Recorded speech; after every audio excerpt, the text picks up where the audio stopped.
mga idol. So ito po yung tanggalin natin ha. Paano po natin tanggalin ang 4x4 by 8 feet natin na pin concrete post molder natin. 4x4 by 8 feet po, no.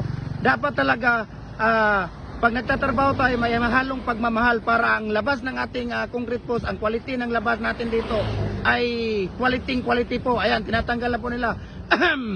Tatanggalin na po nila mga idol. Ayan po, 4x4 by 8 feet natin. Ayan, tignan ninyo.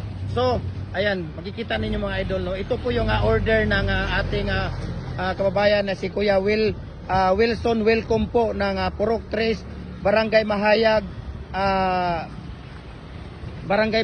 Baungon, Bukidnon po, no? Ayan, sila ni Kuya, tingnan natin. Okay. See? Yan po idol ang ating 4x4 by 8 feet po, no? Na ating pins concrete post. Ito po, tingnan ninyo. Napakaganda po, napakatibay po yan, no? Tingnan ninyo. Ito po yung pinaka poste natin. Ayan, no? Oh, 'di ba? Kung makikita ninyo. Yan po, no? Ayan. Sila ni Kuya Jupri at saka si Kuya Kim. So napakaganda po. So follow na po kayo sa ating Facebook page, Jim Hardware and Kukulamber Concrete Product Balulang Branch, Jim Hardware and Kukulamber Concrete Products Tambo Makasandig Branch, Jim Hardware and Kukulamber Concrete Products Ganituan Branch, saka sa ating personal Facebook account Felix San Pagikan Jr. saka sa ating YouTube channel Felix Jim Hardware and Kukulamber Concrete Products po. Maraming salamat po. Please share our live kung nagustuhan ninyo. Maraming salamat. God